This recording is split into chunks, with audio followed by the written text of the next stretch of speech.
이 화장실을 관리하는 관리자의 고민은 그것을 사용하는 사람이 어떻게 하면 보다 청결하게 사용할 것인가라는 고민입니다. 특별히 남성 화장실의 이 소변기 주변은 늘 참 청결하기가 힘들어요. 그래서 별의별 시도를 다 합니다. 문구도 써붙이고 했는데 전혀 효과가 안 나타났습니다. 그런데 어떤 사람이 아이디어를 낸 것인지 소변기 안에요 파리를 한 마리 거기 그려놨어요. 그랬더니요 약 80%의 효과를 봤답니다. 뭐 말도 필요 없어요. 파리 한 마리 그려놓은 것인데 그것이 화장실 청결하는데 그렇게 엄청난 효과를 줬다는 겁니다. 이것을 2017년도에 노벨 경제학상 수상자인 리처드 탈러는 넛지라고 정의했습니다. 넛지. 네. 우리가 인생 살다 보면 말 안 하고 팔꿈치로 옆 사람을 이렇게 치지 않습니까? 그런데 팔꿈치 친 것에 자극을 받아서 다른 행동, 다른 결과가 나오게 하는 것, 이것을 넛지라고 이야기합니다. 어떠세요? 하나님께서 여러분의 인생 가운데 넛지를 주실 때가 있습니다. 크게 말씀 안 하시는데 그냥 팔꿈치 툭툭 치셨는데 그거 사인 알아듣고 거기에 순종하는 사람들은 그전과는 다른 엄청난 새로운 변화를 맛보게 되고 무감각하게 그냥 흘려보내면 아무런 효과도 나타나지 않더라, 그런 이야기입니다. 그런 맥락에서 느헤미야는 하나님의 넛지를 알아챘어요. 하나님이 느헤미야, 페르시아에 잠잠히 있는 느헤미야를 툭툭 치셨는데 이 하나님 사인이구나. 벌떡 일어나서 폐허가 된 예루살렘으로 돌아가 재건의 역사를 이루었다, 그런 이야기입니다. 그런데 오늘 이 느헤미야가 하나님 앞에 아뢰는 말씀 가운데에 9절에 하늘 끝이라는 단어가 나옵니다. 자신이 이스라엘 족속이 처해 있는 상황은 하늘 끝이다. 여러분, 하늘 끝은 어떤 곳입니까? 희망이 없는 곳입니다. 내일을 장담할 수 없는 곳, 그곳이 바로 하늘 끝입니다. 거기서 다시 하늘의 중심부로 돌아가는 것, 만만한 일이 아닙니다. 쉬운 일이 아닙니다. 그래서 많은 사람이, 많은 이스라엘 백성이 포기할 수밖에 없는 바로 그런 상황이었습니다. 그런데 이것이 자신들과 자신들의 조상의 죄악으로 말미암은 것이다. 느헤미야는 하나님께 지금 그런 기도를 아뢰입니다. 하늘 끝까지 끌려가고 넘어졌어. 뭔가 다시 일어나서 뭔가를 해야 하긴 하는데 에너지가 완전히 바닥이 났어. 더 이상 무엇을 해볼 수 없는 그런 상태에 빠져 있습니다. 후회가 막심입니다. 이럴 줄 알았으면 그때 그렇게 안 했을 건데, 실향민처럼 돌아가고 싶은데 돌아갈 수 없어서 마음은 늘 그리움에 사무쳐 있습니다. 끝이 오기 전에 하나님께서 좀 더 붙잡아 주셨으면 좋았을 텐데 왜 하나님은 우리와 마치 분리된 것처럼 그렇게 우리를 고독감에 놓아두시는 것입니까? 이런 생각과 소리들 상황으로 가득 차 있는 이스라엘 백성들 느헤미야를 향해 하나님이 오늘 말씀하십니다. 너희들 하늘 끝에 있느냐? 하늘 끝에 있어서 더 이상 희망이 없다고, 돌아갈 가능성이 없다고 말하느냐? 아니야. 내 희망을 바라보면, 내 희망의 손이 너를 붙들면 너희들 다시 중심부에 와서 희망의 노래를 부를 수 있을 것이다 말씀하여 주시고 계시다는 것입니다. 어떻게 그게 가능합니까? 오늘 본문 6절 중반 9절에 보니까 우리 이스라엘 자손이 주께 범죄한 죄들을 자복하오니 주는 귀를 기울이시며 눈을 여시사 종의 기도를 들으시옵소서. 여기서 자복이라는 단어를 주목해 보십시오. 자복이란 말은 자신을 찢고 하나님의 말씀에 나를 맞추는 것입니다. 요즘식으로 말하면 회개했다, 그런 이야기입니다. 하나님을 향해 손을 들고 천부여 의지없어서 손 들고 왔습니다. 나 같은 죄인을 살려주실 분은 하나님밖에 없습니다.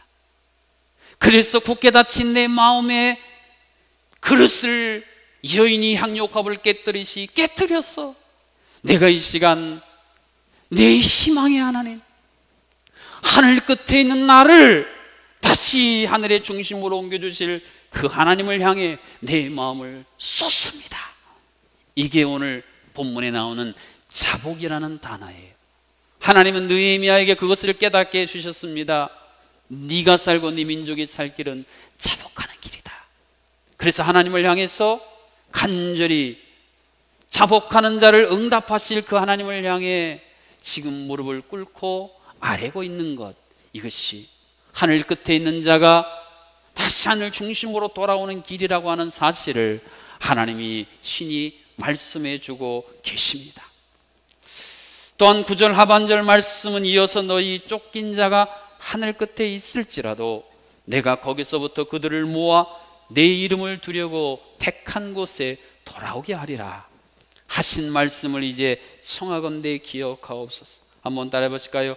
하신 말씀을 이제 청하건대 기억하옵소서. 하늘 끝에 있는 하나님의 백성들이 다시 하늘의 중심으로 돌아올 수 있는 두 번째 중요한 방법은 하신 말씀을 기억하옵소서라고 하는 이 구절 안에 응축되어져 있습니다. 하나님이 주신 약속을 생각나게 하신 거예요. 그리고 그 주신 말씀을 지금 붙들고 하나님 앞에 그 말씀을 다시 아뢰고 있는 것입니다. 대학 입시나 고등학교 입시 시험 보신 분들은 문제를 봤는데 답이 안 보여요. 그래서 고민하고 있는데 갑자기 아주 오래전에 배웠던 들었던 내용이 수면 위로 쑥 기억의 수면 위로 올라올 때에 섬광처럼 그것이 쓱 지쳐 지나갈 때 그래서 문제를 풀어서 답을 맞았을 때 그 상황 기분을 아십니다. 오늘 느헤미야가 바로 지금 그러한 상황이었습니다. 왜 우리 민족이 내가 이런 고통과 아픔과 하늘 끝으로 멀리 가는 상황 속에 있었는가? 하나님이 우리에게 주신, 이미 알려주신, 이미 손에 쥐어주신 약속을 놓아버렸기 때문이구나. 다시 약속을 붙들고 나가면 내가 살고 내 민족이 다시 희망으로 꽃필 것이다. 이 중요한 사실을 깨닫게 하셨고, 느헤미야는 지금 그것을 가지고 하나님을 향해 호소하고 있는 것입니다. 그렇습니다. 하나님은 하나님의 백성들이 절망의 끝에 그대로 방치되는 걸 원치 아니하십니다. 어떻게 해서라도 다시 그들이 중심부에 나와 진정한 희망의 위대한 메시지를 이 절망으로 가득 찬 세상에 선포하기를 원하고 계십니다. 모든 것이 하루아침에 사라져버린 바람같이 사라지다. 그래서 더 이상 희망이 없어 보이는 그곳에 하나님은 다시 하나님의 위대한 일을 하실 준비를 하고 계시다는 말씀입니다. 오늘 본문 마지막 절에 돌아오게 하리라, 돌아오게 하리라. 여러분, 성경은 돌아오게 하시는 하나님의 이야기들로 가득 차 있습니다. 범죄하여 에덴 동산을 떠났던 하나님의 사람들을 다시 하나님의 에덴 동산으로 돌아오게 하시려는 하나님, 아버지 곁을 멀리 떠난 둘째 아들을 돌아오게 하시는 아버지 하나님, 옆에 있는 것 같은데 마음은 더 멀리 떠나버린 그 아들을 돌아오게 하시는 하나님, 남편의 품을 떠나 방황하는 고멜 같은 사람들, 그들을 다시 돌아오게 하시는 하나님, 돌아오게 하시기 위해 한없는 용서와 은혜와 긍휼을 베푸시는 하나님을 성경은 우리에게 말씀해 주고 있습니다. 돌아오기만 하면 다시 재건시키시고 우리가 잃어버렸던 것들을 다시 찾아주시는 하나님, 그 하나님을 오늘 느헤미야는 깨닫고 감격하고 있는 것입니다. 성경이 말하는 희망은요, 그래서 자복하는 회개가 전제되어 있습니다. 우리가 회개하지 않고는 절대 하나님의 희망을 우리는 맛볼 수가 없습니다. 그러나 회개하는 그 순간, 여러분, 회개가 무엇입니까? 내가 원하는 방향으로 가던 내 삶을 하나님의 방향으로 턴하는 것입니다. 꺾는 것입니다. 그러면요, 내가 할 길을 가고 내 고집 부릴 때는 안 보이던 것들이 보이기 시작합니다. 너무 희미해서 뿌옇던 것들이 선명히 하기 시작해요.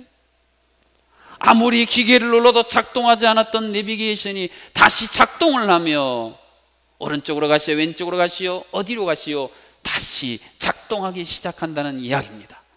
그러므로 우리가 예수를 믿는다고 신앙생활 한다면서 회개하기를 거부하는 것은 하나님이 우리 인생에 예비해 주신 이 놀라운 복덩어리를 발로 걷어차는 것 같은 어리석은 행동입니다. 회개하여 하나님의 약속을 주시하는 그 순간, 시편 기자가 40편에서 고백하지 않습니까? 내가 기가 막힐 웅덩이와 수렁에 빠졌었어. 그런데 하나님이 거기서 나를 건져주셨다 그랬습니다. 그렇습니다. 너무 깊은 웅덩이에 빠져서 내 힘으로는 도대체 거기서 빠져나올 기미를 보이지 않는, 너무 깊은 수렁에 푹 빠져서 아무리 발을 꺼내려도 빠지지 않는데 하늘로부터 하나님이 내려주시는 견고한 소생과 희망의 줄이 내 손에 쥐어지고 그것을 붙들고 다시 일어나게 되었다. 그런 고백, 이것이 바로 성경이 말하는 희망입니다. 하나님은 오늘 느헤미야 이스라엘 백성들에게 이 희망을 성취케 하셨습니다. 그래서 돌아오게 하셨습니다. 돌아올 뿐 아니라 이룰 수 없는 위대한 재건의 역사를 이루게 하셨습니다. 내 인생 가운데 이런 일이 있을 줄이야, 우리 가정 가운데, 우리 교회 가운데 이런 일이 있을 줄이야, 긍정적인 의미에서의 놀랄만한 일을 하나님이 이스라엘 백성들의 역사 가운데 한복판에 친히 이루셨습니다. 죄로 똘똘 뭉쳤어요. 죄로 오염이 됐어요. 이런 내가 하나님의 자녀 백성이라고 하기엔 너무 부끄러워 입을 가리고 싶은데 하나님은 용서받을 자격이 없는 하나님의 백성들을 그래도 너희는 선민이다, 그래도 너희는 내게 속한 내 소유다 말씀하시며 친히 그들을 이끌어주시는 감격적인 장면이 바로 느헤미야의 위대한 역사적인 기록입니다. 오늘 목회를 하다 보면 희망의 중심부에서 살아가는 성도님들보다는 하늘 끝에 쫓겨가서 절망에 빠져 살아가는 분들의 이야기, 소리들을 더 많이 듣고 보게 됩니다. 그런데 그것이 말입니다, 어떨 때는 내가 선택한 어리석은 나의 죄악 때문일 때가 있습니다. 오늘 이스라엘 백성들을 향해 느헤미야가 우리 죄악, 우리 조상의 죄악 때문에 우리가 하늘 끝으로 쫓겨갔습니다 라고 말하는 것처럼, 그럴 때면 우리 영혼이 엄청난 무기력, 무능력, 무감각에 빠집니다. 우리의 죄가 말입니다, 우리의 모든 생기를 다 걷어가 버려요.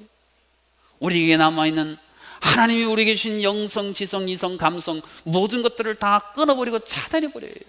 이것이 바로 죄가 갖고 있는 어마무시한 영향력입니다.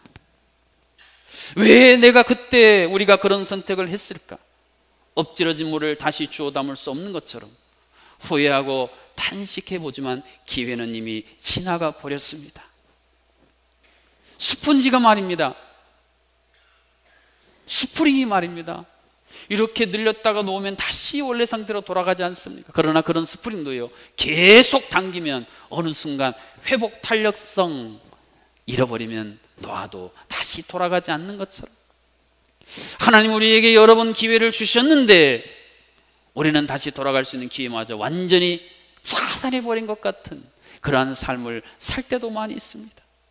마침내는 눈물 젖은 빵을 먹고 눈물 흘리는 베개를 베고 자면서 하나님 왜 내게, 우리 가정에, 우리 교회에 이런 일이 있어야만 합니까?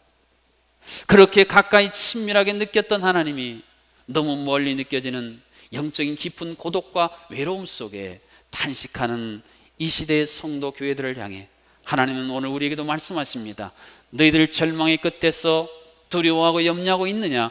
염려하지 말아라. 내가 다시 너희를 희망의 중심으로, 희망의 정상으로 손잡아 인도할 것이다. 할렐루야. 오늘 성령 강림 주일입니다. 성령님이 이 땅에 오신 이유가 바로 그것 때문이에요. 성령님은 어떻게 이런 역사를 우리를 돕고 계십니까? 로마서 8장 26절 하반절 말씀해 보니까 우리는 마땅히 기도할 바를 알지 못하나 오직 성령이 말할 수 없는 탄식으로 우리를 위하여 친히 간구하시느니라 라고 기록해 주고 있습니다. 여러분, 인간이 타락하면요, 하나님과 공감하고 소통하는 능력을 완전히 상실해 버립니다. 입을 열어서 하나님께 기도하는 것조차도 불가능해진다는 이야기입니다. 자녀가 잘 믿다가요, 세상길에 빠져서 교회를 떠나면 그 부모님들은 날마다 그 자녀를 위해 새벽마다 또는 저녁에 잠들어 있는 자녀를 보며 눈물을 쏟으며 가슴을 찢으며 하나님께 기도합니다. 오늘 본문에 나오는 성령이 탄식했다는 게 바로 그거예요. 하나님의 형상대로 지음받아 하나님과 친밀하게 살아야 할 우리가 해요. 하나님과 멀리 떨어졌을 뿐 아니라 하나님이라는 존재 자체를 인식하는 능력을 잃어버렸어요. 그러니 어떻게 그 하나님과 소통하고 공감할 수 있겠습니까? 이것 다시 이어주시기 위해 성령께서는 말할 수 없는, 간이 저리는 것 같은, 애간장이 녹는 것 같은 안타까운 마음으로 오늘 여기 앉아있는 우리를 위해 친히 간구하고 계십니다. 그래서 우리는 저 하늘 끝에 있을지라도 나를 위해 말할 수 없는 탄식으로 간구하시는 성령님의 그 소리를 듣는 그 순간, 아무리 완악하고 강팍한 심령도, 아무리 멀리 갔던 당자 같은 심령들도 한순간에 하나님 앞에 돌아올 수 있는 능력의 역사는 바로 이것 때문에 가능한 것입니다.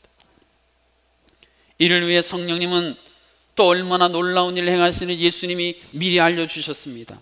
요한복음 14장 26절, 보혜사 곧 아버지께서 내 이름으로 보내실 성령, 그가 너희에게 모든 것을 가르치고 내가 너희에게 말한 모든 것을 생각나게 하리라. 할렐루야. 생각나게 하여 주신 2000년이라는 시간적인 또한 지리적인 문화적인 모든 차이를 뛰어넘어서 예수님이 내 귀에 바로 들려주시는 말씀처럼 그 말씀이 생각나게 해주시는 성령님. 그래서 우리는요, 아무리 멀리 갔어도, 저 하늘 끝까지 우리가 도망갔어도요, 그 성령님이 우리에게 주님의 말씀을 생각나게 해주시는 그 순간, 마치 제트기를 타고 슉 돌아오는 것처럼 하나님 앞에 돌아와 절망의 삶을 뒤로하고 새로운 희망을 향해 출발할 수가 있게 되는 것입니다. 보혜사, 성령님의 하나의 별칭이 아니에요. 보호하시고 은혜 주시고 가르쳐 상담해 주시고 인도해 주시는 그 놀라운 역사. 내가 봐도 나는 끝났고 주변의 사람이 봐도 당신은 끝났다고 말하는 그 상황에서도 아니야, 절대 끝나지 않았어. 내가 보혜사로 너를 보호하고 너에게 은혜를 주고 너를 가르쳐 인도하는 한 너에게는 새로운 시작이 있어. 새로운 꿈이 있어. 여러분, 인류 역사 속에 많은 사람이 버려버린 그런 존재들을요, 탁월한 리더가, 탁월한 선생님이 정말 아이를 품고 해산하고 기르는 그 어머니 심정으로 그를 교훈하여 위대한 인류의 스승으로 만든 사례들이 얼마나 많이 있습니까? 인간도 그런데 하물며 성령님이 우리를 품으신다면, 성령님이 우리 가정, 우리 교회를 품으신다면 어찌 그런 일이 우리의 삶 속에 동일하게 일어나지 않을 수 있겠습니까? 하나님은요, 흩어진 것을 모으시는데 대가십니다. 멀쩡했던 유리가 어떤 사건 사고로 깨져서 산산조각이 나서 집안의 파편처럼 쫙 뻗었는데 그것을 우리는 주워 담아 새로운 작품으로 만들 능력이 없는데 하나님은 그거 하나하나 주워 담았어. 그 유리 조각을 모아서요, 우리 집안에 새로운 명품인 멋진 모자이크로 만들어서 선물해 주실 수 있는 하나님이십니다. 티끌 보이지도 않는 거 모으셔서 거기에 생기를 넣어서 하나님의 군대로 변화시킬 수 있는 하나님이십니다. 여러분, 이 하나님이 우리에게 이미 주셨는데 우리의 세상의 바다에, 절망의 바다에, 범죄의 바다에 깊이 빠져버린 보물들로 인해서 늘 그리워만 하고 계십니까? 성령님이 왜 오셨습니까? 이거 다시 건져주러 오셨습니다. 이미 우리 과거에 묻혀버린, 이미 내가 더 이상 꺼내버릴 수 없는, 내가 다시 손에 잡을 수 없는 그것을 성령님이 임하셔서 친히 건져주시고 다시 우리 품에 안겨주고 계십니다. 할렐루야. 하나님의 주시는 희망은 내가 세상 끝에 버려지고 세상 끝에 끌려가 주저앉아 있고 넘어져 있다 할지라도 다시 우리를 인도하실 수 있다는 위대한 고백입니다. 우리가 그 하나님을 희망의 눈으로 바라볼 수만 있다면, 그 하나님을 향해 하나님만이 내 희망이라고 고백할 수 있다면, 그 어떤 장애물이 가로막고 있어도 우리는 그것을 뛰어넘을 수가 있습니다. 연어가 회개하는 거 보셨습니까? 그 거센 물살이 막아도, 엄청난 포식자들이 오기만 해봐라 버티고 있어도 연어떼들은 포기하지 않고 그들이 왔던 본래 자리로 돌아가 위대한 번성의 새로운 역사의 때를 맞이합니다. 하나님의 자녀들, 하나님의 성도들이 바로 그런 존재입니다. 이것을 믿고 희망의 하나님을 향해 나아가는 하나님의 자녀들, 성도들, 그들을 위해 하나님은 일하기 시작합니다. 여러분, 이제까지 믿음 생활 가운데 말입니다, 큰 위험과 절망과 위기에 빠졌는데, 그래서 내 머리는 도대체 해법이 하나도 없는데 갑자기 하나님이 위대한 하나님의 하늘의 방법을 통해 여러분 건져주신 적은 얼마나 많이 있었습니까? 내가 누구 도울 사람 주변에 있나 찾아봐도요, 내 리스트에는 그런 사람이 없어요. 그런데 하나님이 고레스라는 인물을 세워 이스라엘을 돌아오게 하신 것처럼 내 인맥에는 없던 하나님이 준비하신 사람을 갑자기 보내셔서 그를 통해 우리를 건져주실 때는 또 얼마나 많이 있었습니까? 내 인생의 사전에는 없는 새로운 단어를 하나님이 우리의 사전에 등재시켜 주시는, 내 힘으로는 도저히 맞출 수 없는 퍼즐 조각을 전능하신 능력으로 맞추셔서 우리의 거실의 벽에 탁 붙여주시는 이 하나님, 아무리 생각해도 나는 자격이 없는데, 아무리 저울에 재봐도 나는 함량 미달인데, 그래도 너를 성도라고, 그래도 너를 왕같은 제사장이라고 여전히 칭해주시는 그 하나님, 그 하나님이 바로 우리가 믿는 하나님이요, 오늘 우리가 예배하고 찬양의 영광의 박수를 돌려드린 그 하나님이라는 사실을 믿을 수 있기를 주님의 이름으로 축복합니다. 그래서 우리는 하나님께로 가야 합니다. 그래서 우리는 하나님의 곁으로 나가야 합니다. 하나님으로부터 가장자리에 있던 인생이 다시 하나님의 중심으로 나아가야 합니다. 제주에서만 먹을 수 있는 음식이 몇 가지 있는데 그 중에 하나가 쉰다리랍니다. 쉰다리. 밥이요 남아서 쉬어갈 때 그거 안 버리고요, 거기에 누룩 같은 거 발효시켜서요, 육지에서는 뭐 쉽게 비스무리하게 만들어서 드시는데요, 이게요 요구르트 유산균보다 몇십 배 강한 엄청난 영양 있는 음료랍니다. 육지에서는 당연히 남은 밥 쉰 거 폐기 처분할 텐데 제주 분들은 지혜가 있어서 그걸로 쉰다리를 만들어 드신다. 여러분, 하나님이 바로 우리에게 그런 분이세요. 세상 사람들은 너는 이제 쓸모가 없으니 너는 이제 끝이야 과감하게 내쳐버리는데, 그런 우리를 하나님이 받으셨어. 하나님의 방법으로 상상도 못할 새로운 역사를 이루어 주시더라는 것입니다. 그것은 하나님의 역사의 주권자요 주관자라는 사실을 믿을 때만 가능합니다. 한번 따라 해보실까요? 하나님은 주권자이십니다. 우리가 이 사실을 믿으면요, 우리는 하나님의 손을 바라봐야 됩니다. 우리가 찬양했던 것처럼 주님이 손잡고 계시잖아요. 주님이 손잡고 계시잖아요. 우리를 잡고 있는 그 주님의 손은 놀라운 솜씨를 갖고 계신 손입니다. 그저 가만히 잡고 계신 손이 아니라 놀라운 기적을 이루시는 위대한 손이에요. 그래서 우리는 우리의 마음을 그분께 맡겨야만 합니다. 예수님을 보십시오. 예수님은 죄도 하나도 없으셨는데요, 우리의 모든 죄를 뒤집어 쓰시고 모든 저주를 다 짊어지시고 하늘 끝에 해당하는 골고다 십자가의 언덕을 향해 뚜벅뚜벅 걸어가셨습니다. 예수님을 제거하랬던 모든 사람들이 이제 나사렛 예수는 끝났다 말하는 그 하늘 끝, 그런데 하나님은 거기서 어떤 역사를 이루셨습니까? 빌립보서를 통해 이 위대한 고백을 우리에게 들려주고 있지 않습니까? 하늘에 있는 자들과 땅에 있는 자들과 땅 아래에 있는 자들로 모든 무릎을 예수의 이름에 꿇게 하시고, 어떤 절망의 구렁텅이에 빠져 있어도, 어떤 절망의 수렁에 발이 빠져도 더 이상 희망이 없다고 하는 그 상황에서도 세상의 모든 사람들이 나사렛 예수 그리스도, 그분 앞에 나와 무릎을 꿇고 고백해 하신 것입니다. 어딜 봐도 희망이 없는데 나사렛 예수여, 나 대신 저 하늘 끝까지 끌려가셔서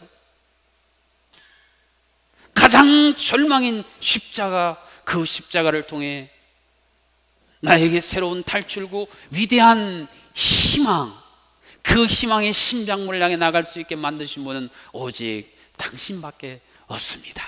나사렛 예수여, 당신이 나의, 우리의 유일한 희망이십니다. 그 이름 앞에 무릎을 꿇게 하셨습니다.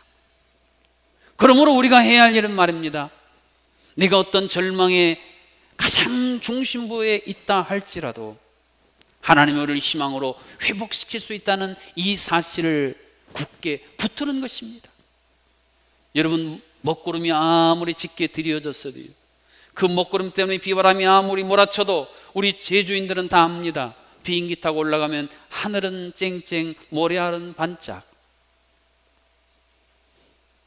내 삶이 아무리 절망으로 드리워졌어도 의의 태양이신 하나님은 여전히 희망의 메시지로 나를 향해 보내시고 나를 붙들고 계시다는 이 확신 말입니다. 그런데 내가 지금 서 있는 이 상황이 터널이 아니라 동굴이라고 단정 짓고 거기에 묶여 사는, 그것은 우리의 삶에 다가올 희망을 스스로 사절하는 어리석은 선택이더라는 것입니다. 여러분, 마음이 막히셨습니까? 여러분, 부부관계가 막히셨습니까? 부모 자녀 관계가 꽉 막히셨습니까? 경제력도 막히고, 심지어는 이 자리에 나와 하나님을 향해 예배하고 찬양하는데 하늘문마저 막히셨습니까? 그렇다면 그 막힌 것을 뚫어주실 전능하신 하나님을 향해 그 막힌 것들을 올려놓고 정조준해 보십시오. 하나님이여, 뚫어주십니다. 막힌 우리의 숨통도 뚫어주시고, 막힌 우리의 물길도 뚫어주시고, 막힌 모든 것을 뚫어주시사 새로운 생명, 새로운 묽고 새로운 활기를 우리에게 가득 부어 주십니다. 그래서 우리는 돌아가야 합니다. 내 이름을 두려고 택한 곳에 돌아오게 하리라 하신 말씀, 내가 이 말씀 붙들고 이제 하나님께 돌아갑니다. 우리가 돌아가기 위해 해야 할 일은 회개하는 것입니다. 내 길, 내 생각, 내 방법, 고집했던 것에서 하나님의 것들을 찾아가는 이 진정한 회개, 이 회개를 모르고 하나님의 약속을 통해 우리에게 주신 희망을 모르고 사는 삶, 그것은요 소위 변주구를 울리는 그 정도 수준의 신앙에 그치고 마는 것입니다. 핵심을 맛보지 못하는 아쉬움이 남는 삶이라는 것입니다. 무주공산이라는 말을 들어보셨습니까? 주인이 없는 그곳에. 오늘 하나님이 이 세상을 바라볼 때 하나님이 주신 이 위대한 하늘의 위대한 권세를 이 땅에 드러낼 진정한 하나님의 사람들을 하나님이 찾고 계십니다. 어떠한 절망 속에서도 희망을 붙들고 하나님 주실 희망의 메시지를 이 세상에 울려 퍼지게 할 바로 그 사람, 오늘 이 자리에 앉는 여러분이 바로 그 희망의 위대한 선구자들이 되어줄 수 있기를 주님의 이름으로 축복합니다. 그래서 온통 절망으로 가득 찬 이 세상에 여전히 우리의 발꿈치로를 톡톡 치시며 네가 하늘 끝에 있느냐? 내가 있는 한 너는 다시 돌아오게 할 것이다. 너는 다시 이 절망으로 가득 찬, 절망의 먹구름으로 가득 찬 이 세상에 그 먹구름 안개를 걷어버리고 진정한 정오의 태양 같은 나의 희망을 이 세상에 분명히 보일 것이다. 이 하나님의 말씀에 아멘 응답하고 살아가는 우리 모두가 되실 수 있기를 주님의 이름으로 축복합니다.